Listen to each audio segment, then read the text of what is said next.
السلام عليكم ورحمة الله وبركاته. إن الحمد لله نحمده ونستعينه ونستغفره ونعوذ بالله من شرور أنفسنا ومن سيئات أعمالنا من يهده الله فلا مضل له ومن يضلل فلا هادي له وأشهد أن لا إله إلا الله وحده لا شريك له وأشهد أن محمدا عبده ورسوله أما بعد. அகிலத்தை படைத்து பரிபாலிக்கக்கூடிய எல்லாம் வல்ல அல்லாஹ்வுக்கு புகழ் அனைத்தும். அல்லாஹ்வின் சத்திய தூதர் எம் உயிரிலும் மேலான கண்மணி நாயகம் ஸல்லல்லாஹு அலைஹி வஸல்லம் அவர்கள் மீதும் அன்னவர்களை பின்பற்றி வாழக்கூடிய அனைத்து முஸ்லிம்கள் மீதும் எல்லாம் வல்ல அல்லாஹ்வின் கருணையும் சாந்தியும் என்னென்னும் நிலவட்டுமாக. அன்பிற்குரிய அல்லாஹ்வின் நல்லடியார்களே, புனிதமிக்க ஜும்மாவின் கடமையை நிறைவேற்றுவதற்காக நாம் எல்லாம் இந்த இடத்திலே ஒன்று கொள்ளும் இருக்கிறோம். இந்த உலகத்திலே வாழக்கூடிய நாங்கள் பலவிதமான பொறுப்புகளை சுமந்தவர்களாக வாழ்ந்து கொண்டிருக்கிறோம். ஒவ்வொரு மனிதனும் ஒவ்வொரு குடும்பத்திலும் பொறுப்புதாரியாக இருக்கிறான். உதாரணமாக சொல்வதாக இருந்தால், ஒவ்வொரு மனிதனும் தன்னுடைய வாழ்க்கையில் பல கட்டங்களை அவன் சந்திக்கின்ற நேரத்தில் அந்த ஒவ்வொரு கட்டத்திலும் ஒரு தலைவனாக மாறுகிறான். இந்த உலகத்திலே வாழக்கூடிய மனிதர்கள் ஒரு ஆட்சி பீடத்தில் மாத்திரம் தலைமைத்துவத்தை பொறுப்பேற்கக்கூடியவர்களாக இல்லை. எல்லா சந்தர்ப்பத்திலும் ஒவ்வொருவரும் தலைவர்களாகத்தான் இருக்கிறார்கள். ஆனால் மனிதர்கள் என்ன நினைக்கிறார்கள் என்று சொன்னால், அல்லாஹ் தஆலா எந்த சந்தர்ப்பத்திலே ஒருவருக்கு ஆட்சியை வழங்குகிறானோ அந்த நேரத்தில் தான் அவன் தலைவன் என்று மனிதர்கள் நினைத்து கொண்டிருக்கிறார்கள். நிலைமை அப்படி கிடையாது. எப்படி இருக்குதுன்னு சொன்னால், ஒரு குடும்பத்தை பராமரிக்கின்ற பொறுப்பென்று வருகின்ற நேரத்திலே ஒருவன் குடும்பத்தின் தலைவனாக மாறுகிறான். ஒரு பாடசாலையை பராமரிக்கின்ற ஒரு சந்தர்ப்பத்திலே ஒருவர் அந்த பாடசாலைக்கு தலைவனாக அதிபராக மாறுகிறார். அதே போன்ற ஒரு சமுதாயத்தை, ஒரு சமூக கட்டமைப்பை நிர்வாகம் செய்கின்ற நேரத்தில், ஒரு சமுதாயத்திலே ஒரு அமைப்பாக அல்லது ஒரு ஜமாத்தாக செயல்படுகின்ற நேரத்தில் சமுதாயத்தவர்களை வழிநடத்துவதற்காக ஒருவர் தலைவராக மாறுகிறார். இவர் சமுதாயத்தை வழிநடத்தக்கூடிய தலைவராக கருதப்படுகிறார். இதே போன்றுதான் ஆட்சி பீடமும் வருகின்ற நேரத்திலே குடிமக்களை நிர்வாகம் செய்வதற்காக வேண்டி, ஒரு நாட்டை நிர்வாகம் செய்வதற்காக வேண்டி ஒருவர் ஒரு நாட்டிற்கு அதிபராக, ஜனாதிபதியாக அல்லது பிரதம அமைச்சராக மாறுகிறார். இது ஒரு தலைமைத்துவ பொறுப்பாக இருக்கிறது. ஆனால் நாங்கள் என்ன நினைத்து கொண்டிருக்கிறோம் என்று சொன்னால், தலைமைத்துவம் என்று சொன்னாலே ஆட்சி பீடத்தில் இருக்கிறது மாத்திரம்தான் தலைமைத்துவம் என்று நாங்கள் நினைத்து கொண்டிருக்கிறோம். எங்களுடைய வாழ்க்கையில் ஒவ்வொரு கட்டத்திலையும் நாங்கள் தலைவராக மாறிக்கொண்டிருப்பதை நாங்கள் அவதானிக்காத காரணத்தினால்தான் ஒரு தலைவருக்கு இருக்க வேண்டிய பொறுப்புகள் என்னவென்பதை நாங்கள் சிந்திக்காமல் இருக்கிறோம். ஒரு தலைவர் என்று சொன்னால் யாரு, நாங்கள் என்ன நினைப்போம் என்றால், அது தலைவராக இருக்கக்கூடியவர் மாத்திரம் பார்த்து கொள்ளட்டும், அவருக்குரிய பொறுப்புகள், அவருக்குரிய அமானிதம், அவர் அதை பேணிக் கொள்ளட்டும் என்று சொல்லி அந்த பொறுப்பிலிருந்து நாங்கள் விடுபட்டவர்களாக, அந்த பொறுப்பு எங்களை கட்டுப்படுத்தாத நிலையில் நாங்கள் இருந்து கொண்டு இருக்கிறோம். ஆனால் நிலைமை அப்படி கிடையாது. இஸ்லாம் எப்படி சொல்லுது என்று சொன்னா, நீங்க ஒவ்வொருவரும் பொறுப்புதாரிகளாக இருக்கிறீர்கள். நபிகள் நாயகம் ஸல்லல்லாஹு அலைஹி வஸல்லம் சொல்றாங்க, குல்லுக்கும் ராயின் வ குல்லுக்கும் மஸ்ஊலத்துன் அன் ரஅய்யத்திஹி. நீங்கள் ஒவ்வொருவரும் பொறுப்புதாரிகள், நீங்கள் ஒவ்வொருவரும் உங்களுடைய பொறுப்புகளை பற்றி விசாரிக்கப்படுவீர்கள் என்று நபிகள் நாயகம் ஸல்லல்லாஹு அலைஹி வஸல்லம் சொல்றாங்க. ஆனா மனிதர்கள் நினைப்பதை போன்று மிக மிக முக்கியமான, எல்லாவற்றுக்கும் மேலான ஒரு அமானிதமான பொறுப்பு இருக்கும் என்று சொன்னால் அது தலைமைத்துவ பொறுப்பு தான். ஆட்சி பீடத்தில் இருக்கக்கூடியவர், ஆட்சி நடத்தக்கூடியவர், குடிமக்களை வழிநடத்தக்கூடியவர், அந்த மக்களை நிர்வாகம் செய்கின்ற அந்த விஷயத்திலே மிகப்பெரிய ஒரு அமானிதத்தை சுமந்து கொண்டிருக்கிறார் என்பதில் எந்த மாற்று கருத்தும் கிடையாது. இப்ப பொதுவாக ஒரு நாட்டை நாங்கள் எடுத்துக்கொண்டால், அந்த நாட்டிலே வாழக்கூடிய குடிமக்கள் எவ்வாறு அவர்கள் வாழ வேண்டும் என்பதை யாரு தீர்மானிக்கிறார்கள்? நாட்டிட ஆட்சி பீடம் தான் தீர்மானிக்குது. ஒரு மக்கள் சிரமத்துக்கு உள்ளாக்கப்படுவதும், அவர்கள் சுகபோகத்தை அனுபவித்துக் கொண்டு வாழ்வதும், ஒரு நாடு முன்னேற்றத்தை அடைவதும், ஒரு நாடு பின்னேற்றத்தை அடைவது, இது எல்லா விஷயங்களும் ஒரு ஆட்சி பீடத்தில் இருக்கக்கூடியவர் தீர்மானிக்கக்கூடியதாக இருக்கிறது. நாங்கள் இந்த 21ஆம் நூற்றாண்டுல ஜனநாயகம் என்று சொல்லக்கூடிய இந்த முறையிலே நாங்கள் பார்க்கிறோம். இஸ்லாமிய மார்க்கத்தை பொறுத்தளவில் ஒரு மக்களை வழிநடத்தக்கூடிய ஒருவராக இருந்தால் அவர் சரியான முறையில் வழிநடத்தினால் மறுமையில் மிகப்பெரிய வெகுமதிகளை அல்லாஹ்விடத்தில் அடைந்து கொள்வார் என்பதில் இஸ்லாம் வந்து அது வலியுறுத்தி சொல்லுது. அதுல எந்த மாற்று கருத்தும் இல்லை.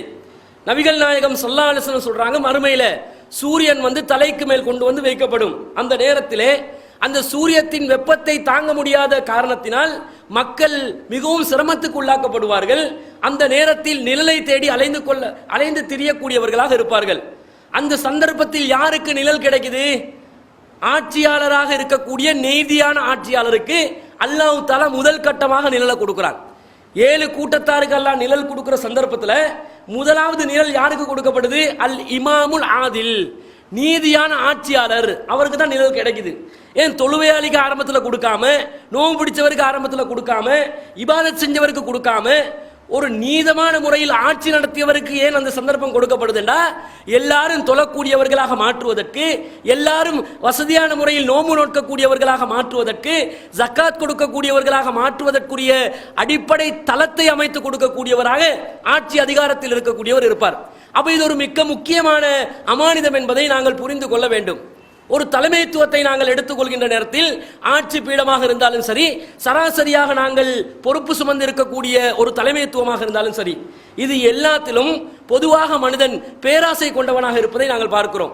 எப்போதான் எங்களுக்கு சந்தர்ப்பம் கிடைக்காது, நானும் தலைவராக வரமாட்டேனா என்று ஒவ்வொருவரும் மனக்கோட்டையில் கற்பனை செய்து கொண்டு நானும் தலைவராக மாற வேண்டும் என்று சொல்லி சமுதாய விஷயங்களில் தலைமைத்துவத்தை பெற்றுக்கொள்வதற்காக மனிதன் அலைந்து திரிந்து கொண்டு இருக்கிறான்.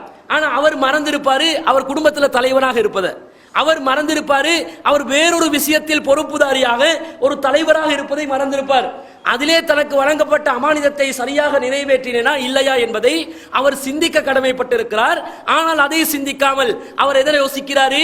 தனக்கு கிடைக்காத ஒரு ஆட்சி அதிகாரம், தனக்கு கிடைக்காத சமுதாய அங்கீகாரம் ஒன்று கிடைக்க வேண்டும் என்று பேராசைப்படக்கூடியவராக இருப்பதை நாங்கள் பார்க்கிறோம். இது ரொம்ப டேஞ்சரஸான ஒரு நிலை. எல்லாரும் விரும்புறாங்க. ஒரு ஜமாத்தை நீங்க எடுத்துக்கொள்ளுங்கள், அந்த ஜமாத்திலே தலைவராக ஒருவர் தெரிவு செய்யப்பட வேண்டும். ஒவ்வொருவரும் தெரிவு செய்கின்ற ஒரு பொதுக்குழுக்கு நாங்கள் கலந்து கொண்டோம் என்று வைங்க, ஒவ்வொருத்தருடைய அடிமனசுல நானும் தலைவராக வரமாட்டேனா, நானும் தலைவராக வரமாட்டேனா. ஒரு கிளை நிர்வாகத்தை நாங்கள் எடுத்துக்கொள்ளும். ஜமாத்துல பல நிர்வாக கட்டமைப்புகளை வைத்திருக்கிறோம். ஒரு கிளை நிர்வாகம், மாவட்ட நிர்வாகம் என்ற எங்கள் ஜமாத்துல நிர்வாக கட்டமைப்புகள் இருக்கிறது. மாவட்ட நிர்வாகியா வரக்கூடியவர் நானும் ஒரு மாவட்ட நிர்வாகியா வரக்கூடாதா, கிளை நிர்வாகியாக இருக்கக்கூடியவர் எனக்கு இந்த சந்தர்ப்பம் கிடைக்காதா என்று உள்மனதில் ஆசைப்படக்கூடியவர்களாக மனிதர்கள் இருக்கிறார்கள். இதுல என்ன நடக்குது என்று சொன்னா, நபிகள் நாயகம் ஸல்லல்லாஹு அலைஹி வஸல்லம் இதை எப்படி சொல்றாங்கன்னு பாருங்க. இன்னக்கும் சதஹரிசூன அலல் இமாரத்தி, நீங்கள் ஆட்சி அதிகாரத்தை, பொறுப்பை, தலைமைத்துவத்தை விரும்பக்கூடியவர்களாக, ஆசைப்படக்கூடியவர்களாக இருக்கிறீர்கள். வஸதகூனு நதாமத்தன் யௌமல் கியாமா, ஆனா மறுமை நாளில் அதுதான் உங்களுக்கு கேடு விளைவிக்கக்கூடியதாக இருக்கிறது. மறுமை நாள்ல அதான் அவங்களை அகல பாதாளத்துக்கு தள்ளக்கூடியது. நீங்க பொறுப்பேற்றதுக்கு ஆசைப்படுறீங்க, ஆனா அந்த பொறுப்பின் காரணமாகத்தான் நீங்கள் நரகத்தை அனுபவிக்க போகிறீர்கள், நரகத்தில் நீங்கள் சிரமப்படுத்தப்பட போகிறீர்கள் என்று சொல்லி நபிகள் நாயகம் ஸல்லல்லாஹு அலைஹி வஸல்லம் அவர்கள் சொல்லியிருக்கின்ற பொன்மொழியை நாங்கள் பார்க்கிறோம். தொடர்ச்சியாக சொல்கிறார்கள், இந்த தலைமைத்துவ ஆசை எப்படிப்பட்ட ஒரு ஆசை தெரியுமா? ஒரு சிறு குழந்தை, கை குழந்தை தாயுடைய மார்பகத்தில் இருந்து பால் அருந்துகிறது. பால் அருந்துகின்ற சந்தர்ப்பத்திலே அந்த பாலை அதற்கு தடுத்து நிறுத்திவிட்டால் அது திரும்பவும் பாலை சுவைப்பதற்காக, பாலை குடிப்பதற்காக எவ்வாறு தடமாறுமோ அது போன்றுதான் தலைமைத்துவம் தனக்கு கிடைத்த ஒருவர் அது தன்னிடமிருந்து பறிபோய்விட்டால் திரும்பவும் அதை பெற்றுக்கொள்வதற்கு பேராசைப்படக்கூடியவர்களாக, தடுமாறக்கூடியவராக இருப்பார். ஒரு சிறு குழந்தை எப்படி தன்னுடைய உணவை அடைவதற்காக, தன்னுடைய பசியை பூர்த்தி செய்து கொள்வதற்காக வேண்டி தடுமாறி ஆசையோடு எதிர்பார்த்து இருக்குமோ அது போன்றுதான் இந்த பதவி மோகமும் இருக்கும் என்று நபிகள் நாயகம் ஸல்லல்லாஹு அலைஹி வஸல்லம் அவர்கள் சொல்கிறார்கள். ஆனா இந்த ஆசைப்படுற யாருக்குமே பதவியை கொடுக்காதீங்கன்னு சொன்ன ஒரே மார்க்கம் இஸ்லாம் தான். ஆசைப்படுற எல்லாருக்கும் எல்லாத்தையும் கொடுக்க முடியாது, கொடுக்கவும் கூடாது. ஏனென்றால் அந்த பொறுப்பை சரியான முறையில் அவர்கள் நிறைவேற்றுவார்களா என்பதில் அங்குதான் சந்தேகமே எழும். எவனுக்கு சமுதாயம் நெருக்கடியான ஒரு நிலையில் ஒரு பொறுப்பை சுமத்துகிறதோ, தானாக ஒரு பொறுப்பு தன் மீது சுமத்தப்படுகின்றதோ, அந்த நேரத்தில் அந்த மனிதர் அந்த பொறுப்பை சரியான முறையில் நிறைவேற்றுவதற்கு மிகவும் கவனம் செலுத்தக்கூடியவராக இருப்பார். ஏனென்றால் தனக்கு தாங்க முடியாதுன்னு கிடைச்சிருச்சு, ஒழுங்கா செஞ்சிடணும், ஒழுங்கா பார்த்துடணும், அல்லாஹ் மறுமையில கேள்வி கேட்டுருவான் என்ற பயத்தில் அந்த பொறுப்பை ஏற்கக்கூடிய ஒரு நிலைக்கு அவர் தள்ளப்படுவார். அப்போது அந்த பொறுப்பு சரியாக நிறைவேறும். ஆனா நாங்க பார்க்கிறோம், என்ன பார்க்கிறோம்? ஒரு தேர்தல் காலத்தை நீங்கள் எடுத்துக்கொள்ளுங்கள். தேர்தல் காலத்துல பதவியை தனக்கு பெற்றுக்கொள்வதற்காக எலெக்ஷன் கேட்டு வர்றான்னு என்ன அர்த்தம்? எனக்கு பதவியை தாங்க, எனக்கு பதவியை தாங்க, எனக்கு மனாப்பே போடுங்கடா. என்ன அர்த்தம்? அதுல என்னை ஒரு மந்திரியாக நீங்கள் நியமியுங்கள் என்றுதான் அர்த்தம். இப்படி ஒரு தேர்தல் காலத்தில் ஒருத்தர் தன்னுடைய மக்களை சந்தித்து வாக்குகளை பெற்றுக்கொள்வதற்காக வருகிறார் என்று சொன்னால் பதவி மோகத்தில் அலைகிறார். இப்படி வருகின்ற ஒரு சந்தர்ப்பத்தில் ஒரு வேட்பாளர், ஒரு தேர்தல் என்ன நடந்துச்சுன்னு சொன்னா, அவர் ஒரு சேத்து குழியில விழுந்துட்டாரு. விழுந்து வேட்பாளராக வர்றாரு, எலெக்ஷன் கேட்டு ஓட் கேட்டு வர்றாரு. வர்ற சந்தர்ப்பத்தில் ஒரு குழியில விழுந்துட்டாரு. சேரு, உடம்பெல்லாம் சேறு பட்டுருச்சு. என்ன சொன்னார் தெரியுமா? மக்களுக்காக நான் எவ்வளவு சிரமப்படுகிறேன் என்று பாருங்கள் என்று சொல்றாரு. இவர் தனக்காக, தன்னுடைய பதவிக்காக வேண்டி வாக்குகளை பெற்றுக்கொள்வதற்காக சிரமப்படக்கூடியவர். அந்த சந்தர்ப்பங்களில் அந்த வாக்குகளை பெற்றுக்கொள்வதற்காக எப்படியெல்லாம் செலவழிப்பார்கள் தெரியுமா? இருக்கிற காசு, அவன் சம்பாதிக்கின்ற சொத்து, அதுல முக்காவாசி அழிஞ்சிடும். தேர்தல் பிரச்சாரத்துக்காக வேண்டி வாகனங்கள், அதுக்கு பெட்ரோல் செலவு, அதே மாதிரி உணவு செலவு, வரக்கூடியவர்கள் தன்னுடைய தொண்டர்களுக்குரிய செலவுகள், போஸ்டர் செலவு, எல்லாமே செலவழிச்சு அவன் பொருளாதாரத்தை எடுத்து பார்க்கிறான். முக்காவாசி காலி. 25 வருஷம் 30 வருஷம் உழைத்த சொத்து எல்லாமே ஒரு தேர்தல் பிரச்சாரத்துக்காக வேண்டி செலவழிக்கப்படுகிறது. பிறகு என்ன செய்வான் தெரியுமா? ஆசைப்பட்டானா இல்லையா? அந்த ஆசையை அடைந்து கொள்வதற்காக தன்னுடைய சொத்தை இழந்தானா இல்லையா? அதை திரும்ப பெற்றுக்கொள்ள வேண்டும். பெற்றுக்கொள்றதுக்கு என்ன பண்ணுவான்? மக்களுடைய சொத்திலிருந்து அதை அபகரிப்பதற்கு என்னென்னலாம் வழி இருக்குதோ இவனுக்கு கொடுப்ப. ஒரு மந்திரியா வந்தா, நீ ஒரு சாதாரண முனிசிபல் கவுன்சில்ல ஒரு மெம்பரா வந்தா உனக்கு ஒரு 25 லட்சம் ரூபாய் வருஷத்துக்கு தர்றோம். ஒரு மாகாண சபையில உறுப்பினரா வந்தா உனக்கு ஒரு 50 லட்சம் ரூபாய் தர்றோம். பாராளுமன்றத்தில் சொன்னா அதுக்கு ஒரு தொகையை தர்றோம் என்று அரசாங்கத்தில் நிதி ஒதுக்குவான் மக்களுக்கு சேவை செய்யறதுக்காக. இது இவருக்கு ஒதுக்கப்பட்ட நிதியாட்டம். இவர் என்ன செய்வாரு? விளங்கி அதிலிருந்து கொஞ்சம் கொஞ்சமா புடுங்கிறதுக்கு ஆரம்பிக்கிறார். அப்ப நபிகள் நாயகம் ஸல்லல்லாஹு அலைஹி வஸல்லம் அவர்கள் தெளிவாக சொன்னார்களே, யாரு பதவிக்காக ஆசைப்பட்டு அலைந்து திரிகிறார்களோ இவர்களுக்கு நீங்கள் பதவிகளை வழங்காதீர்கள் என்று சொன்னதை எப்படி சொல்றாங்கன்னு பாருங்க. அபூ மூசா ரலியல்லாஹு அன்ஹு அவர்கள் நபிகள் நாயகத்திடம் யா ரசூலல்லாஹ் அம்மிர்னா அலா பாலிமா வல்லாக்கல்லாஹு அஸ்ஸ வஜல், அல்லாஹ் ரப்புல் ஆலமீன் உங்களுக்கு வழங்கி இருக்கின்ற ஆட்சி பொறுப்பிலிருந்து எங்களுக்கு ஏதாவது ஒரு பொறுப்பை வழங்குங்கள் என்று கேட்கிறாங்க. ரசூலாவுக்கு அல்லாஹ் தஆலா ஆட்சி பொறுப்பை வழங்கி இருக்கிறான். இந்த பொறுப்புல இருந்து ஏதாவது எங்களுக்கு ஒரு பொறுப்பை தாங்க. நாங்க ஏதாவது ஒரு பகுதிக்கு அமீராக நியமிக்கப்பட்டால் நாங்கள் எங்களுடைய வாழ்நாளுடைய செலவுகளையும் பார்த்துக் கொள்வோம், எங்களால் முடியுமான அளவில் நாங்கள் ஆட்சியை செய்வோம் என்று கேட்கிறாங்க. அப்ப நபி ஸல்லல்லாஹு அலைஹி வஸல்லம் சொல்றாங்க, இன்னா வல்லாஹி லா நுவல்லி அலா ஹாதல் அமலி அஹதன் சாலஹு. யாராவது ஒருத்தர் இதை கேட்டு வந்தாங்கன்னு சொன்னா நாங்க கொடுக்கவே மாட்டோம் அல்லாஹ்வின் மீது ஆணையாக என்று சொல்றாங்க அல்லாஹ்வின் தூதர் ஸல்லல்லாஹு அலைஹி வஸல்லம் அவர்கள். அதே மாதிரி வலா அஹதன் ஹரஸாலைஹி, யார் இந்த பொறுப்புகளுக்கு பேராசை கொண்டவர்களாக இருப்பார்களோ அவர்களுக்கு நாங்கள் கொடுக்க மாட்டோம் என்று நபி ஸல்லல்லாஹு அலைஹி வஸல்லம் அவர்கள் சொல்வதை நாங்கள் ஹதீஸ்களில் பார்க்கிறோம். இப்போ ஒருவர் இருக்கிறார், அவர் ஒரு பொறுப்புக்கு வர்றார், ஆசைப்படல, அவர் விரும்பல, சமுதாயத்தில் தேவையை கருதி அவர் களத்தில் குதிக்கிறார். களத்தில் நிற்கின்ற நேரத்தில் மக்கள் பார்க்கிறாங்க, தனக்காக குரல் கொடுக்கக்கூடியவர், தனக்காக பேசக்கூடியவர், இந்த சமுதாயத்துக்காக வேண்டி குரல் எழுப்பக்கூடியவர் என்ற விதத்தில் இவரை நாங்கள் ஒரு பொறுப்பாளராக, ஒரு தலைவராக நாங்கள் நியமித்துக் கொள்வோம் என்று சொல்லி மக்களா விரும்பி அவரை நியமிச்சாங்கன்னு வைங்க. இந்த சந்தர்ப்பத்தில் எனக்கு மறுமையில கேள்வி கணக்கு அதிகமா இருக்குது, நான் இந்த பொறுப்பை ஏற்றுக்கொள்ளவே கூடாது என்று ஒதுங்கி செல்வதா அல்லது இந்த பொறுப்புல இருந்து வேலை பார்க்கிறதா என்று பார்த்தால் நபிகள் நாயகம் ஸல்லல்லாஹு அலைஹி வஸல்லம் அவங்க சொல்றாங்க, லா தஸ்அலில் இமாரத, நீங்கள் ஆட்சி பதவியை கேட்காதீர்கள். ஃபைன்னக இன் ஊதிதஹா அன் மஸ்அலத்தின் உகிலத் இலைஹா, நீங்களாக கேட்டதை பெற்றுக்கொள்ளப்பட்டால் நீங்கள் அதன் மீது சாட்டப்படுவீர்கள். உங்கள் அல்லாஹ் கைவிட்டுருவான். நீங்க கேட்டு பெற்றுக்கொண்டீங்கன்னு சொன்னா அல்லாஹ் கைவிட்டுருவான்.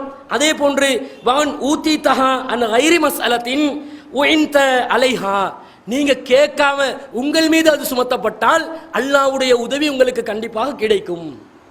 இதான் இஸ்லாம் சொல்லக்கூடிய அளவுகோல். ஒரு பொறுப்பை நாங்கள் விரும்பக்கூடாது, விரும்பி அதற்காக வேண்டி உழைக்க கூடாது, அந்த பொறுப்பை பெற்றுக்கொள்வதற்காக அலையக்கூடாது. அதுவாக எங்கள் மீது சுமத்தப்பட்டால் அந்த பொறுப்பை நாங்கள் தாராளமாக ஏற்றுக்கொண்டு இந்த சமுதாயத்துக்காக, மார்க்கத்துக்காக, இஸ்லாத்துக்காக நாங்கள் தியாகம் செய்யக்கூடியவர்களாக மாற வேண்டும்.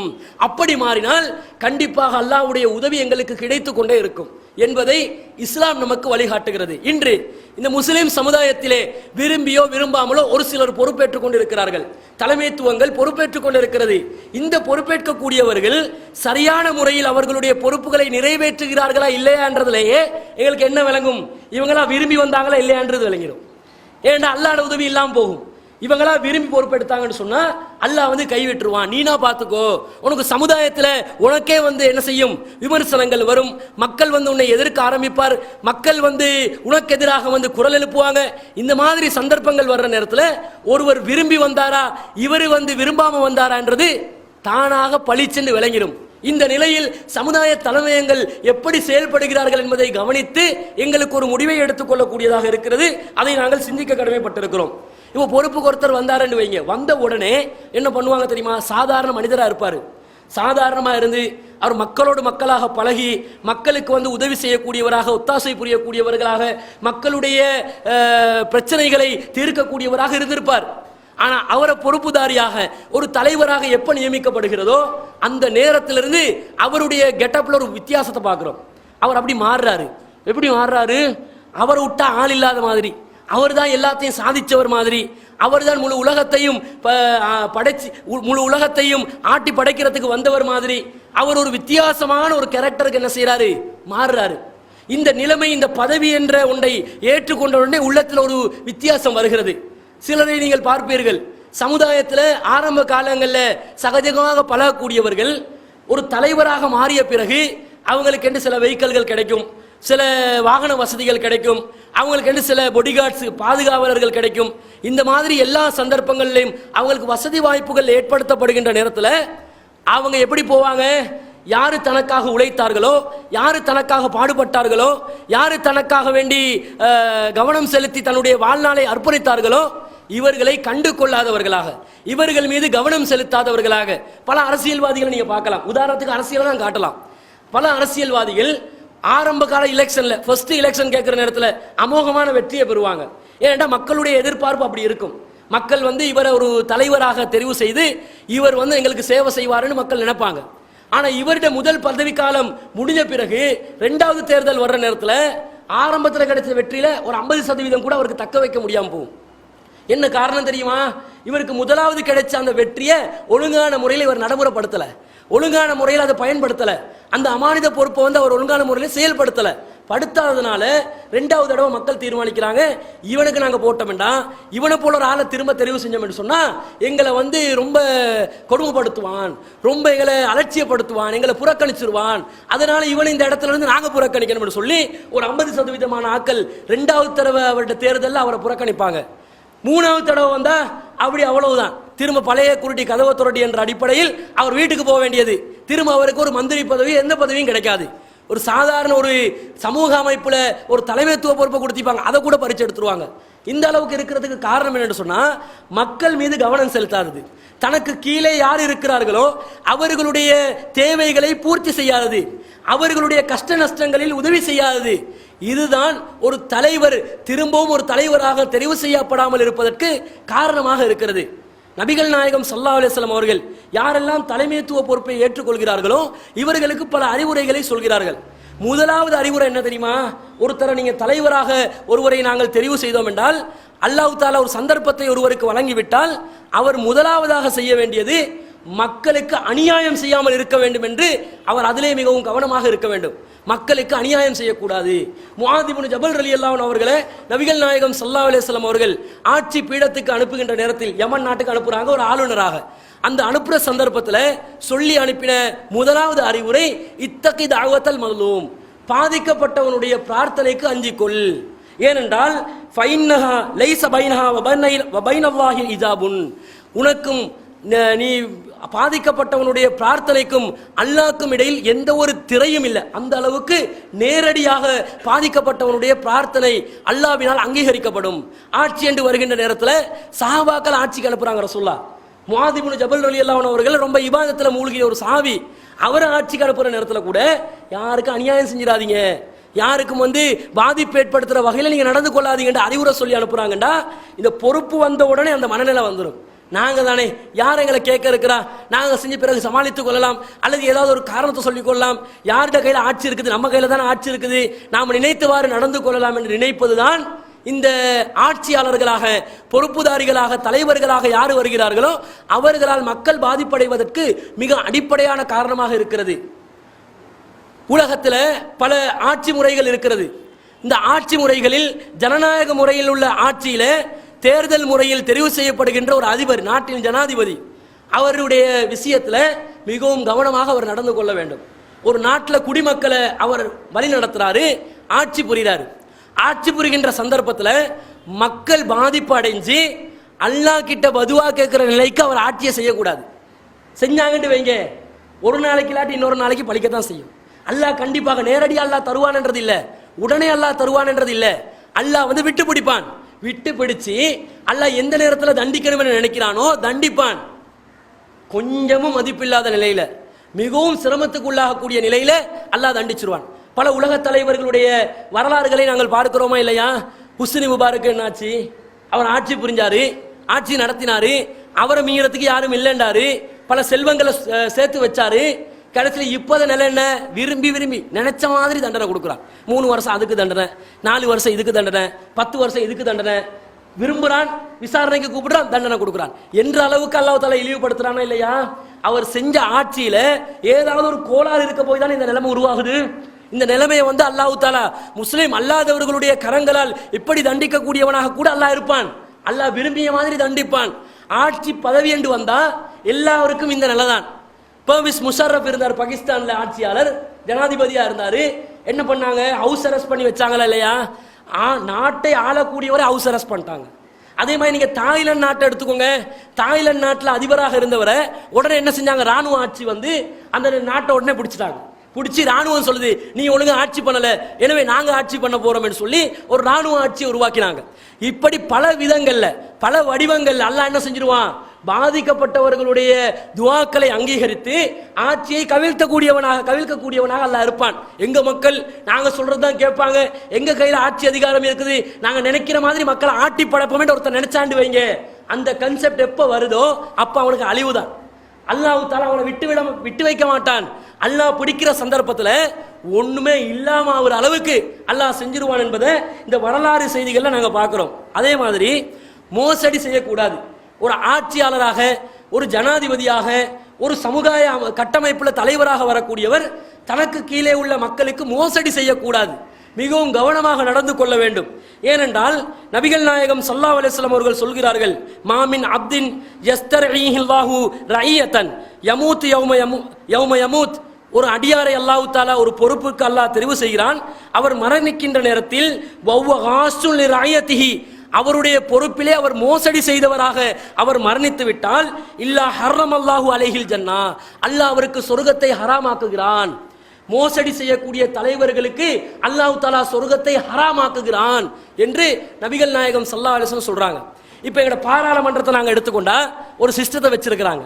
யாரெல்லாம் மந்திரிகளாக, யாரெல்லாம் பாராளுமன்ற உறுப்பினர்களாக வர்றாங்களோ அவங்க வந்து அவங்களோட சொத்து ஃபுல் டீட்டெயிலாக கொடுத்துடணும். இதான் எங்களோட சொத்து பத்து, இவ்வளவு வச்சிருக்கிறோம், இந்தந்த அளவுல தான் சொத்து இருக்குது, இந்தந்த இடத்துல காணிக்குது, இவ்வளவு நகைக்குதுன்னு தன்னுடைய முழு சொத்து சம்பந்தமாக ஒரு ஃபுல் விளக்கம் கொண்டு கொடுத்துடணும். பாராளுமன்றத்துக்கு எழுத்திலே கொடுத்துடணும். ஏன் கொடுக்கணும் என்று சொல்றாங்க தெரியுமா? இந்த மோசடி தான் காரணம். தன்னுடைய சொத்து பத்தண்டு வருகின்ற நேரத்தில் அந்த சொத்தை பெருகிக் கொள்வதற்காக, தான் இழந்த சொத்தை திரும்ப பெற்றுக் கொள்வதற்காக, இருக்கின்ற சொத்தை வளர்த்துக் கொள்வதற்காக மிக முக்கியமாக பாடுபடக்கூடியவங்க தான் இந்த தலைவர்கள். எல்லா இடத்துலையும் வச்சுக்கொள்வாங்க. ஒரு சிலருக்கு இந்த இலங்கை நாட்டில் மாத்திரம் சொத்து இல்லை, வெளிநாடுகளில் கூட சொத்து இருக்குது. வெளிநாடுகளில் கூட காணி வாங்கி வச்சிருக்கிறான்டா எப்படி என்று பாருங்க. சாதாரண ஒரு மனிதராக இருந்தால் செய்ய முடியுமா? முடியாது. சாதாரண மனிதராக இருந்தா செய்ய முடியாது. எப்படி செய்யறாங்கடா? அமானிதத்தை சுமந்து கொள்றாங்க. சுமந்த நிலையில் சொத்துக்களை அபகரிக்கிறாங்க. எப்படி அபகரிக்கிறாங்க? ஏதாவது சட்டத்தை போட்டு அபகரிக்கிறது, ஏதாவது ஆர்டரை போது கட்டளையை போட்டு அபகரிக்கிறது. எவர்கிட்ட கையில் ஆட்சி? இது உலகத்துல யாருக்கும் விதிவிலக்கு இல்லாத நிலையில் இருக்குது. பெரும் பெரும் தலைவர்களை நீங்க எடுத்துக்கொண்டீங்கன்னு சொன்னா எல்லாரும் இந்த நிலையில் தான் இருக்கிறார்கள். தனக்கு கீழே உள்ள குடிமக்களுக்கு மோசடி செய்து அவர்களை ஏமாற்றி அவர்களுடைய சொத்துக்களை அபகரிக்கக்கூடியவர்களாக இன்று உலக தலைவர்கள் இருப்பதை பார்க்கிறோம். ஆனால் நபிகள் நாயகம் ஸல்லல்லாஹு அலைஹி வஸல்லம் அவர்கள் எப்படி இருந்தார்கள் தெரியுமா? தான் சொத்து சேர்க்கல, தன்னுடைய சொத்தை மக்களுக்காக இழந்தார்கள்.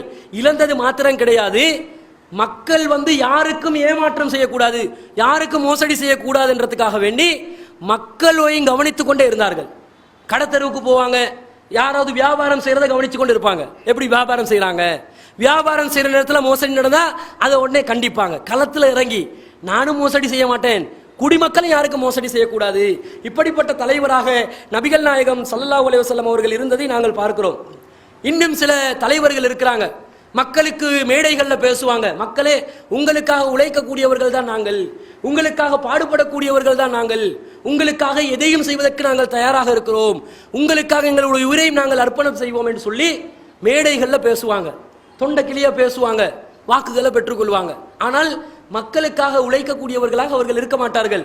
யாராவது பிறகு அவர்களை சந்தித்தால் அப்பாயின்மெண்ட் எடுத்துட்டு வந்துரு, நேரடியாக அவனை சந்திக்க முடியாது, என்ற செக்ரட்டரியை சந்திச்சிருன்னு சொல்லி அவர்கள் மக்களை புறக்கணிக்கக்கூடியவர்களாக இருக்கிறாங்க.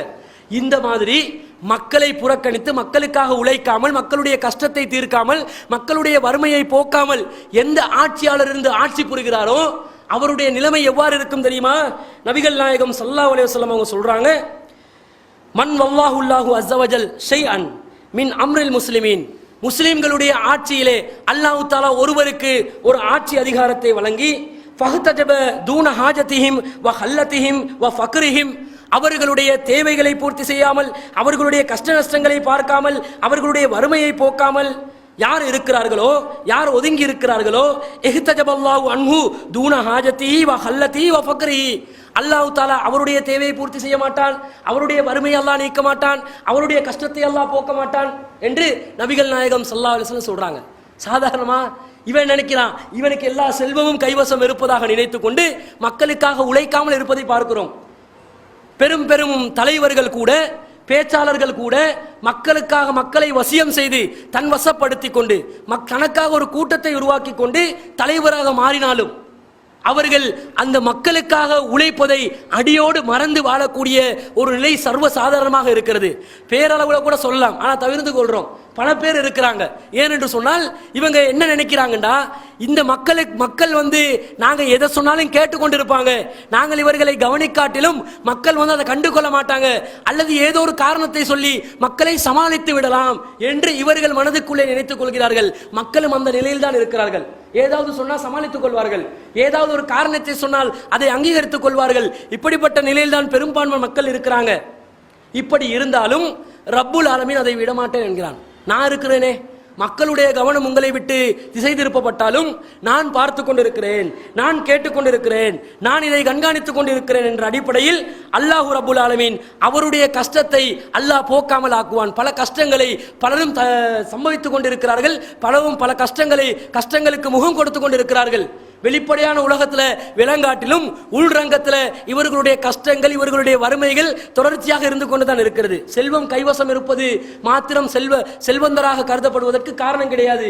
அந்த செல்வங்களுக்கு தான் சொந்தக்காரனாகவும் இருக்க வேண்டும். தான் சொந்தக்காரனாக இல்லாத செல்வத்தை தான் நிர்வகித்துக் கொண்டிருந்தால் அதுவும் ஒரு சோதனையாகத்தான் இருக்கும். அங்கேயும் கஷ்டம் இருக்கத்தான் செய்யும். அது மக்கள் மத்தியிலே விளங்காட்டிலும் அவர்களுடைய தனிப்பட்ட வாழ்க்கையில் அதிலே அவர்களுக்கு தாக்கம் ஒன்று ஏற்பட்டு கொண்டுதான் இருக்கும் என்பதை நாங்கள் மறந்துவிடக் கூடாது. அதே மாதிரி மக்களுக்கு ஒருவர் ஆட்சியாளராக வந்தால், ஒருவர் மக்களை ஆட்சி புரியக்கூடியவராக வந்தால் கடும் போக்குள்ளவராக இருக்கக்கூடாது. நபிகள் நாயகம் ஸல்லல்லாஹு அலைஹி வஸல்லம் அவர்கள் எப்படியெல்லாம் மக்களை சிரமத்துக்கு உள்ளாக்க கூடாது என்பதை யோசிக்கிறாங்கன்னு பாருங்க.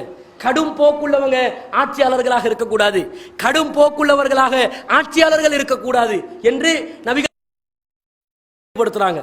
எப்படி சொல்றாங்கன்னா, இன்ன ஷர்ரிர் ரிஆயில் ஹுதமா ஃபையாகான் தகூன மின்ஹும், முஸ்லிமிலே வரக்கூடிய ஹதீஸ் ஹசன் பின் அபில் ஹசன் யசார் ரலியல்லாஹு அன்ஹு அவர்கள் அறிவிக்கிறாங்க. ஒரு தாபீன் அறிவிக்கிறாரு, தனக்கு ஒரு நபித்தோழர் சொன்னதாக அவர் கேட்டதாக சொல்றாரு, நீங்கள் கடும் போக்குள்ளவர்களாக தலைவர்கள் உருவாகக்கூடாது என்று சொல்லி நபிகள் நாயகம் ஸல்லல்லாஹு அலைஹி வஸல்லம் கட்டளையிட்டு இருக்கிறார்கள். நீங்களும் அவர்களில் ஒருவராக இருக்க வேண்டாம் என்று எங்களுக்கு கட்டளையிட்டுள்ளார்கள் என்று ஒரு செய்தி அறிவிக்கிறாங்க. கடும் போக்குள்ள தலைவர்களோட கூட்டணி சேர்க்கிறதும் கூடாது. இஸ்லாத்துல பல பேர் கூட்டணி சேர்க்கிறாங்க. யாரு கடும் போக்கா இருக்கிறாங்களோ, யாரு வரம்பு மீறுறாங்களோ, யாரு மக்களை கஷ்டத்துக்கு உள்ளாக்குறாங்களோ, மக்களை சிரமப்படுத்துறாங்களோ, அந்த கஷ்டத்துக்கு உள்ளாக்குபவர்களோட கூட்டணியில கூட சேரக்கூடாது இஸ்லாம் தடுக்குது. ஆனால் இன்று முஸ்லிம் தலைமைகள் அனைவரும் என்ன செய்யறாங்கன்னு பாருங்க. எங்கெங்கெல்லாம் கடும் போக்குகள் இருக்குதோ அங்கதான் கூட்டணியை வைக்கிறாங்க. கேட்டா சமுதாயத்துக்கு இப்படியாவது ஏதாவது செஞ்சாதான். ஒரு வெக்கங்கெட்ட நிலை, மானரோசம் இல்லாத நிலை, தைரியம் இல்லாத நிலை, சமுதாய பற்று இல்லாத நிலை, இந்த மாதிரி நிலையில் இருந்து கொண்டு இப்படி ஒரு வார்த்தையை வெளிப்படுத்துறாங்க. இப்படிப்பட்டவர்களுக்கு இந்த ஹதீஸ் மிகப்பெரிய எச்சரிக்கையாக இருப்பதை நாங்கள் பார்க்கிறோம். அன்பிற்குரியவர்களே, அது மாத்திரமில்லை, ஒரு ஆட்சி அதிகாரத்துக்கு கீழே மிகப்பெரிய மோசடி ஒன்று நடக்குது. அந்த மோசடி தான் இந்த லஞ்சம் ஊழல் என்று சொல்லக்கூடிய மோசடி. இதை இஸ்லாம் வன்மையாக கண்டிக்குது. லஞ்சத்துக்கு இஸ்லாத்தில் இடமே இல்லை. நம்ம மக்கள் என்ன செய்வாங்கன்னு சொன்னா, சர்வ சாதாரணமா லஞ்சம் கொடுக்கக்கூடியவங்களா இருக்கிறாங்க, லஞ்சம் எடுக்கக்கூடியவங்களா இருக்கிறாங்க.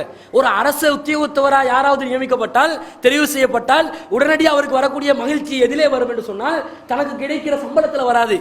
அந்த சம்பளத்துக்கு அப்பால் பட்டு தான் அடிக்கக்கூடிய லஞ்சத்திலே, ஊழலிலே தான் அவருக்கு மிகப்பெரிய ஒரு மகிழ்ச்சி இருக்கிறது. ஆஹா, 30,000 சம்பளம் கிடைக்குமெண்டா ஒரு 60,000 எக்ஸ்ட்ராவா அடிச்சிடலாமே அப்படின்னு நினைப்பாங்க.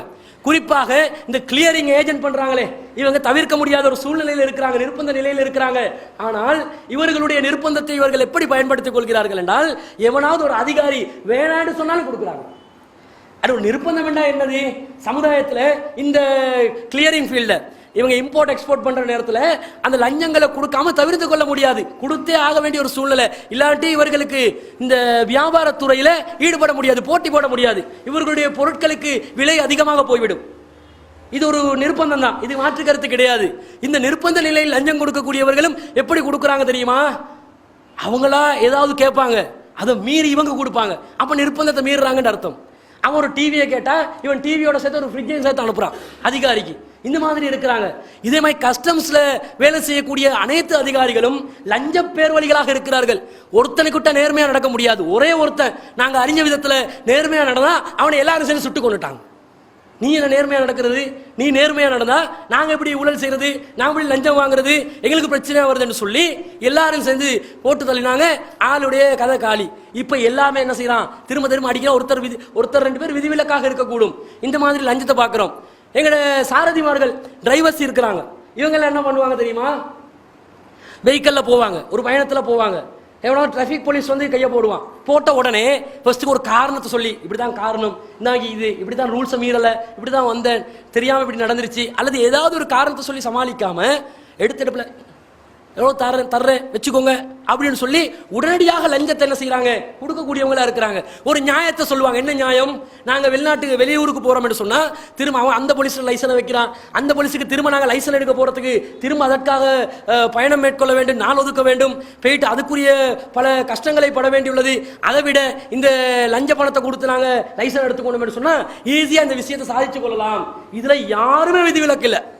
ஏகத்துவவாதிகள் இதுல முன்னுரிமை ஈடுபடுறாங்க, கண்கூடாக பார்க்கிறோம்.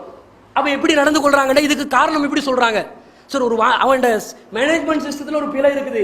எவனாவது ஒரு போலீஸ்ல பிடிச்சான்னு சொன்னா அந்த போலீஸ்ல இருந்து இவன் ஐடென்டிட்டி எந்த அட்ரஸுக்கு இருக்குதோ அந்த அட்ரஸுக்கு அதை டிரான்ஸ்ஃபர் பண்ணிவிட்டு அந்த இடத்துல டீல் பண்ற மாதிரி நிர்வாக கட்டமைப்பு மாற்றிக்கொள்ள வேண்டும். ஆனா சிரமம் இருக்குது. அந்த சிரமத்தை சமாளிச்சு கொள்றதுக்கு ஒரு நிர்பந்தத்துக்கு உள்ளாகிறோம் என்ற ஒரு மனநிலையில் தான் இவர்கள் லஞ்சம் கொடுக்குறாங்களான்னு கேட்டா அப்படி கொடுக்கறது கிடையாது. அவன் கேட்கறதுக்கு முன்னால பத்தியாச்சு. சிலவங்க வானாடுவா, நீ எடுத்துதான் ஆகணும்னு கையில வச்சு லைசன்ஸ் பறிச்சு வரான். இப்படிப்பட்டவர்கள் எல்லாம் முஸ்லிம்களில் இருக்கிறார்கள். இந்த லஞ்சத்தை எப்படி ரசூல்லா தடுக்கிறாங்கன்னு சொல்லி பாருங்க. இப்னு உத்பியான்னு சொல்லக்கூடிய நபித்தோழர், அவர் நபி ஸல்லல்லாஹு அலைஹி வஸல்லம் ஜகாத் வசூலிக்கிறதுக்காக அனுப்பி அவர் ஜகாத்தை வசூலிச்சு கொண்டு வந்து அவர் சொல்றாரு, கால ஹாதா லக்கும் வஹாதா ஊதியலி, இது உங்களுக்காக வந்தது, அதாவது பைத்துல் மாலுக்கு வந்தது, இது எனக்காக அன்பளிப்பு செய்யப்பட்டது அப்படின்னு பிரிச்சு காட்டுறாரு. அன்பளிப்பு செய்யப்பட்டது என்று தான் பிரிச்சு காட்டுறாரு. லஞ்சம் எடுக்கன்னு சொல்லல, நானா கேட்டு வாங்கினேன்னு சொல்லல, எனக்கு அன்பளிப்பு கிடைச்சி. இதுக்கு ரசூலா பயன்படுத்தின வார்த்தையை பாருங்க. ஃபஹல்லா ஜலசஃபி பைத்தி அபிஹி அவ் பைத்தி உம்மிஹி ஃபயன்லுரு யுஹ்தா லஹு அம்லா அப்படின்றாங்க. இவர் தன்னுடைய தாயுடைய வீட்டிலோ தன்னுடைய தகப்பனுடைய வீட்டிலோ இவர் அமர்ந்திருந்து இவருக்கு இந்த லஞ்ச பணம் கிடைக்குமா, இவருக்கு இந்த நன்கொடை கிடைக்குமா அல்லது இல்லையா என்பதை அவர் சிந்தித்து பார்க்கட்டும். அவருக்கு கிடைக்குமா? வீட்டில் இருந்தா கிடைக்குமா? நீ உன்ன வீட்டில் இருந்தா இது உனக்கு நன்கொடையாக வந்திருக்குமா? வந்திருக்காது. எதற்காக உனக்கு நன்கொடை கிடைத்தது? நீ சமுதாயத்தில் ஒரு முக்கியமான பணியை செய்வதற்காக வீடு வீடாக ஜகாத் சேகரிப்பதற்கு சென்றாய். சென்ற நேரத்தில் உனக்கு லஞ்சம் தந்தார்கள். அது நன்கொடை என்று நீ நினைத்தாலும் அது லஞ்சம் தான். உன்னை சமாளிக்கிறதுக்கு, உன்னை அப்படி கன்வின்ஸ் பண்றதுக்கு. ஜகாத்தை வசூலிக்க போறியா? உனக்கு தேவையானது நீ எடுத்துக்கொள்ளாம மக்களுக்கு தேவையானது மக்கள் கொடுக்கிறதுக்குரிய ஒரு மனநிலையை ஏற்படுத்துவதற்காக வேண்டி, உன்னை சந்தோஷப்படுத்துவதற்காக வேண்டி தந்தது. அது நன்கொடை கிடையாது, அது லஞ்சம் தான். அதனால தான் ரசூலா தடுக்கிறாங்க. நன்கொடையா இருந்தா தடுக்க வேண்டிய அவசியம் இல்லையே. இதை நாங்கள் சிந்தித்து பார்க்க கடமைப்பட்டிருக்கிறோம். எனவே அன்பிற்குரியவர்களே, இப்படி பல கோணங்கள்ல இஸ்லாத்துல ஒரு பொறுப்பாளராக தலைவராக வரக்கூடியவர் தன்னுடைய சமுதாயத்திலே வரக்கூடிய அனைத்து விதமான விஷயங்களிலும் மிகவும் கவனம் செலுத்தக்கூடியவராக இருக்க வேண்டும். ஒண்ணுமே என்னென்னமோ நடக்குது, ஒண்ணுமே எனக்கு தெரியாது என்று சொல்லி ஒரு தலைவருக்கு இருக்க முடியாது, இருக்கவும் கூடாது. இப்ப நீங்க இந்த லஞ்ச விஷயத்துல இன்னொரு உதாரணம், முக்கியமான ஒரு உதாரணம் சொல்ல மறந்துட்டேன், அது சொல்லியே ஆக வேண்டும். லஞ்ச ஊழல் வழக்குல இந்த நாட்டில் யாருக்கு எதிராக போடப்பட்டீங்க தெரியுமா? பிரதம நீதியரசராக இருந்தாங்களே, பிரதம அவங்க சீஃப் ஜஸ்டிஸ் யார் இருந்தாங்களோ, சிஜேயாக யார் இருந்தாங்களோ, அவங்களுக்கு ஸ்ரீயானிக்கு எதிராகவே லஞ்ச ஊழல் வழக்கு போட்டிக்கிறாங்க. யோசிச்சு பாருங்க, ஒரு நீதிமன்றத்தில், உச்ச நீதிமன்றத்தில், அதுல மிகப்பெரிய நீதிபதியாக இருக்கக்கூடியவங்களுக்கு எதிராகவே லஞ்ச ஊழல் வழக்கு இந்த நாட்டில் அரங்கேற்றப்படுகிறது. அதிலே நியாயமும் இருக்கிறது, இல்லாமலும் இருக்கிறது. முற்றிலும் முழுதாக அவங்க சுத்தவாளி என்றதும் இல்ல, முற்றிலும் முழுதாக குற்றவாளி என்றதும் இல்ல, இரண்டுக்கும் இடைப்பட்ட நிலையில் இருக்கிறாங்க. இப்படிப்பட்ட நிலையில் இருக்கக்கூடியவங்களுக்கே லஞ்ச ஊழல் குற்றச்சாட்டுண்டா மற்ற அதிகாரிகளை பத்தி நாங்கள் சிந்தித்து எந்த அர்த்தமும் இல்லை. இது மாதிரி ஒரு சூழல் இருக்கிறது. ஆனால் நாங்கள் மிகவும் கவனமாக இருக்க வேண்டும். ஏன் தெரியுமா? அல்லாஹ் மறுமையில கேள்வி கேட்பான். இவ்வளவு பண்றீங்களே, உன் ஆட்சி கீழே இவ்வளவு நடந்துச்சு, எனக்கு தெரியாது, நான் பார்க்கலையே, நான் நாட்டில் ஈக்கலையே, என் கவனத்துக்கு வரலையே, நான் சொன்னேன் இப்படி நடக்கலையே, என்ன செய்ய, என்ற சக்திக்கு மீறி போகுது. இந்த பேச்சுக்கு எந்த மனிதருக்கும் இடம் கிடையாது. மறுமையில அல்லாஹ் பிடிச்சி கேட்பான் கேள்வி. கேட்கிற நேரத்தில் ஒழுங்கா பதில் சொன்னா அரசுடைய நிழல் இல்லாவிட்டால் என்ன நடக்கும் என்றதை சிந்தித்து பாருங்கள். எனவே அன்பிற்குரியவர்களே, இறுதியாக நபிகள் நாயகம் ஸல்லல்லாஹு அலைஹி வஸல்லம் சொல்றாங்க, ஒரு சிறந்த ஆட்சியாளர் யாரு, ஒரு கெட்ட ஆட்சியாளர் யார் என்பதற்கு ஒரு சில விஷயங்களை ரசூலுல்லாஹ் சொல்லி காட்டுறாங்க. அதுல خيار أئمتكم الذين يحبونهم ويحبونكم ويصلون عليكم ويصلون عليهم. உங்களில் சிறந்த ஆட்சியாளர் யார் தெரியுமா? அவர்கள் உங்களை நேசிப்பார்கள், நீங்களும் அவரை நேசிப்பீர்கள்.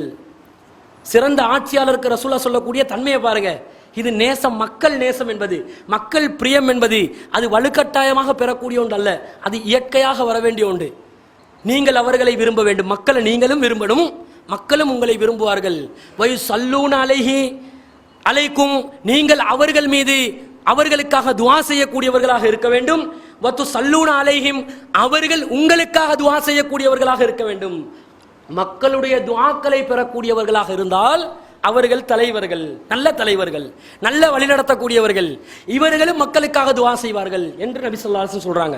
அதே மாதிரி வஸிராரு ஐம்மத்திக்கும் அல்லதீன துபகிலூனஹும் வயுபகிலூனக்கும் வதல்அனூனஹும் வயல்அனூனக்கும் என்று நபிகள் நாயகம் ஸல்லல்லாஹு அலைஹி வஸல்லம் அவர்கள் சொல்வதை பார்க்கிறோம்.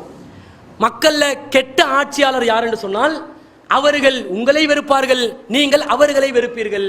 அவர்கள் உங்களுக்கு சபிப்பார்கள், நீங்கள் அவர்களுக்கு சபிப்பீர்கள். இந்த கேட்டகரி ரெண்டுல ஒவ்வொரு ஆட்சியாளனையும் நல்லவனா கெட்டவனா என்று தீர்மானித்துக் கொள்ளலாம்.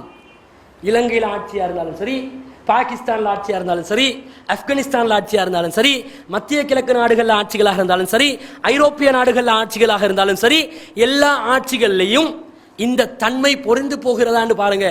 யாரு சிறந்த ஆட்சியாளர், யாரு கேடு பிடித்த ஆட்சியாளர் என்பதை இஸ்லாம் நமக்கு தீர்மானிப்பதற்கு இந்த அளவுகோலை தந்திருக்கிறது. எனவே அல்லாஹ் தந்த இந்த தலைமைத்துவம் என்பது ஒரு ஆட்சிக்கு மாத்திரம் பொருந்தக்கூடியது கிடையாது. ஒவ்வொரு பொறுப்பிலும் இந்த தலைமைத்துவ உணர்வு ஒவ்வொருவருக்கும் இருக்க வேண்டும். எல்லா பொறுப்புகளையும் சுமக்கக்கூடியவர்கள் இது போன்ற அளவுகோலில் அவர்கள் தீர்மானிக்கப்படுவார்கள். இதை வைத்து அவர்களுடைய மறுமை தீர்மானிக்கப்படும் என்பதை நாங்கள் உணர்ந்து எங்களுடைய வாழ்க்கையில் நாங்கள் பெற்றிருக்கக்கூடிய பொறுப்புகளை சரியான முறையில் நிறைவேற்றக்கூடியவர்களாக, மக்களை சிரமத்துக்கு உள்ளாக்காதவர்களாக, மக்களுக்கு நலவை நாடக்கூடியவர்களாக, மக்களுக்காக துஆ செய்யக்கூடியவர்களாக, மக்களுக்காக உழைக்கக்கூடியவர்களாக நாங்கள் இருக்க வேண்டும் என்பதை உணர்ந்து எங்களுடைய வாழ்க்கையை நாங்கள் அமைத்துக் கொள்ள வேண்டும். அல்ஹம்துலில்லாஹி ரப்பில் ஆலமீன். அன்பிற்குரிய அல்லாஹ்வின் நல்லடியார்களே, எதிர்வரக்கூடிய காலங்களில் ரமலான் மாதத்தை நாங்கள் அடையவிருக்கிறோம். இந்த ரமலான் மாதத்திற்காக வேண்டி நம்முடைய ஜமாத்திலே பலவிதமான ஏற்பாடுகளை நாங்கள் செய்திருக்கிறோம். அதிலே தொடர்ச்சியாக வழமை போன்று இரவு நேரங்களில் முதல் 20 நாட்கள் இரவு நேர தொழுகையிலே சரியாக 8:15 நாங்கள் இஷா தொழுகையை ஆரம்பித்து 8:30 மணி வரை இஷா தொழுகையை நாங்கள் வைத்துக்கொள்வோம். 8:30 மணி முதல் 9:30 மணி வரை சரியாக 1 மணித்தியாலம் நாங்கள் கியாமுல் லைல் தொழுகையை வழமை போன்று வைக்க இருக்கிறோம். 1 மணித்தியாலத்துக்கு 11 ரக்காத்துகள் அல்லது 13 ரக்காத்துகள் தொழுவிக்கப்படும். நபிகள் நாயகம் ஸல்லல்லாஹு அலைஹி வஸல்லம் அவர்கள் வழிகாட்டிருக்கின்ற அடிப்படையில் ஒவ்வொரு எண்ணிக்கையில் நாங்கள் என்ன செய்வோம், அந்த தொழுகையை அமைத்துக் கொள்வோம். அதே போன்று 9:30 மணி முதல் 10:30 மணி வரை சரியாக 1 மணித்தியாலம் இரவு நேர பயான் நிகழ்ச்சி நடைபெறும் தொடர்ச்சியாக. இம்முறை இன்ஷா அல்லாஹ் தமிழ்நாடு தௌஹீத் ஜமாத்திலே தலை சிறந்த பேச்சாளர்கள் எங்களுடைய இரவு நேர பயான்களுக்கு கலந்து கொள்ள இருக்கிறார்கள் என்ற செய்தியை அறிவித்துக் கொள்கிறோம். அதுபோன்ற நம் நாட்டை சேர்ந்த தாய்களும் உரை நிகழ்த்துவார்கள். கடைசி 10 நாட்களில் இரவு நேரத்தில் கியாமுல் லைலை இன்னொரு தடவையும் நாங்கள் தொழுவிப்பதற்கு ஏற்பாடு செய்திருக்கிறோம். ஆரம்பத்தில் தொழக்கூடியவர்களுக்கு உரிய சந்தர்ப்பம் உண்டு, ஆரம்பத்தில் ஏற்பாடு செய்கிறோம். திரும்பவும் இரவு நேரத்தில் சரியாக 2 மணி அளவில் மீண்டும் கியாமுல் லைல் ஆரம்பிக்கப்படும். ஏற்கனவே தொழுந்தவங்களுக்கு அந்த சந்தர்ப்பம் இல்லை. தொழாதவங்க இரவு நேரத்தில் தொழ யார் விரும்புகிறாங்களோ அவங்களுக்கு அந்த சந்தர்ப்பம் கொடுக்கப்படுது. இரவு 3:30 மணி வரை அந்த இரவு நேர தொழுகையை நீடிக்கக்கூடிய நிலையில் நீளமான ரக்காத்துகள் மூலம் தொழுவிக்கப்படும். அந்த தொழுகைக்கு பிறகு கடைசி 10 நாட்கள் தொடர்ச்சியாக தொழுகைக்கு கலந்து கொள்ளக்கூடியவர்களுக்கு சஹர் உணவுகள் நாங்கள் ஏற்பாடு செய்திருக்கிறோம். உணவுக்காக வேண்டி கலந்து கொள்ளாமல் தொழுகைக்கு கலந்து கொண்டு உணவு உண்ணக்கூடியவர்களாக நாங்கள் இருக்க வேண்டும். அந்த அடிப்படையிலே சஹர் உணவு ஏற்பாடுகளையும் நாங்கள் செய்திருக்கிறோம். அதே போன்று வழமை போன்று தலைமையகத்தில் இஃப்தார் நிகழ்ச்சிகள் தொடர்ச்சியாக நடைபெறும். அது ஸ்பெஷலான இஃப்தாராக கிடையாது, வழமையான முறையில் தேவையுள்ளவர்களுக்கு, நோன்பு திறப்பதற்கு அவசியம் உள்ளவர்களுக்கு நாங்கள் அதற்கான ஏற்பாடுகளை செய்திருக்கிறோம். இது எல்லாமே மக்களுடைய நலனுக்காக, மக்களுடைய நலனை கருத்தில் கொண்டுதான் இந்த அனைத்து ஏற்பாடுகளை நாங்கள் செய்திருக்கிறோம். எனவே இதற்கு பல செலவினங்கள் எங்களுக்கு போகிறது. அதை உங்களால் தான் நாங்கள் வசூல் செய்ய இருக்கிறோம். குறிப்பாக இஃப்தார் நிகழ்ச்சி நாங்கள் வைக்கின்ற நேரத்தில் கஞ்சி ஏற்பாடு, ஏனைய ஏற்பாடுகள் அனைத்துக்கும் 10,000 ரூபாய் நமக்கு தேவைப்படுகிறது ஒரு நாளைக்கு. அதே போன்று இரவு நேர தொழுகை மற்றும் கியாமுல் லைலுக்கு பிறகு சஹர் உணவு ஏற்பாடுகள், இது அனைத்துக்கும் ஒரு நாளைக்கு குறைந்தபட்சம் 20,000 to 30,000 வரைக்கும் எங்களுக்கு செலவாகிறது ஒரு நாளைக்கு. இதற்குரிய உங்களுடைய உதவிகளையும் எங்களுக்கு இப்போது இருந்தே நீங்கள் செய்து உதவுமாறு கேட்டுக்கொள்கிறோம். அதே போன்று இன்ஷா அல்லாஹ் வருகின்ற ரமலான் மாதத்தில் இந்த கட்டிடத்துக்காக வேண்டி நாங்கள் இந்த கட்டிடத்தை பெருக்குவதற்கு மக்கள் மிக அதிகமான அளவில் வருகின்ற காரணத்தினால் கட்டிடத்துடைய நிர்மாண பணிகளையும் ஆரம்பிப்பதற்குரிய பட்ஜெட்டை தயாரித்து அது மக்களுக்கு நாங்கள் அறிவிக்க இருக்கிறோம். ஏற்கனவே தந்திருக்கிறோம், திரும்ப திரும்ப கேட்குறீங்களான்னு யோசிக்காம நம்ம ஜமாத் இப்போ ரொம்ப வீரியமாக செயல்படுது, ரொம்ப வளர்ந்து இருக்கிறது. கிட்டத்தட்ட இந்த வருடத்தில் மாத்திரம் ஒரு 10 கிளைகள் 15 கிளைகள் நாங்கள் ஆரம்பிச்சிருக்கிறோம். இந்த வருடத்துக்குள்ள மாத்திரம் 66 கிளைகளையும் தாண்டி நம்முடைய ஜமாத்துடைய பயண வேகம் ரொம்பவும் வேகமான அளவில் இந்த ஜமாத் நடை போட்டு கொண்டிருக்கிற காரணத்தினால இந்த கட்டிடத்திலே வரக்கூடிய மக்களுடைய எண்ணிக்கையும் பெருகி கொண்டிருப்பதனால இதையும் நாங்கள் அபிவிருத்தி செய்ய வேண்டிய ஒரு நிர்பந்தத்தில் இருக்கிறோம். அதற்காகவும் உங்களுடைய ஒத்துழைப்புகள் வழங்க வேண்டும். அதே போன்று தினசரி எங்களுடைய ஜமாத்தில் பல சகோதர சகோதரிகள் தன்னுடைய அன்றாட தேவைகளுக்காக வேண்டி அவர்கள் கடிதங்களை அனுப்பி உதவி எதிர்பார்க்கக்கூடியவர்களாக இருக்கிறாங்க. கிட்டத்தட்ட 100 to 150 கடிதங்கள் ஜமாத் தலைமையகத்தில் அப்படி பெண்டிங்ல இருக்குது. 1 வருஷமா 1.5 வருஷமா இருக்குது. கடந்த 2 வருடங்களுக்கு முன்பதாக இருந்த கடிதங்களை சென்ற ரமலான்ல தான் நாங்கள் அதை என்ன செஞ்சோம், அதை கொடுத்து முடிச்சோம். இந்த மாதிரி இந்த ரமலான் வரைக்கும் நிறைய கடிதங்கள் வந்துக்குது. அவ்வப்போது கிடைக்கக்கூடிய ஜக்காத்துகளை வச்சு இந்த உதவிகளை நாங்கள் கொடுத்திருந்தாலும் திரும்ப ஒரு கடிதம் ஸ்டொக்காவே இருக்குது. அந்த கடிதங்களுக்குரிய உதவி தொகைகளை ஜக்காத் மூலமாக நாங்கள் வசூல் செய்து அதை கொடுக்கலாம் என்று நினைச்சிருக்கிறோம். உங்களுடைய ஜக்காத்துகளையும் இந்த ஜமாத்துக்கு நீங்க தந்து உதவினீங்கன்னு சொன்னா தேவை உள்ளவர்களை அது சரியான முறையில் நாங்கள் பரிசீலனை செஞ்சு நாங்கள் ஆராய்ஞ்சு பார்த்து உண்மையில் அவர்கள் தேவை உள்ளவர்களாக இருந்தால் அவர்களுடைய தேவையை பூர்த்தி செய்யக்கூடிய விதத்தில் இந்த ஜக்காத் காசுகளை நாங்கள் பயன்படுத்த நினைத்திருக்கிறோம். இதற்கும் உங்களுடைய ஒத்துழைப்புகளை வழங்குமாறு கேட்டுக்கொண்டு விடை பெறுகிறேன். வாஹிர் தவானா அல்ஹம்துலில்லாஹி ரப்பில் ஆலமீன்.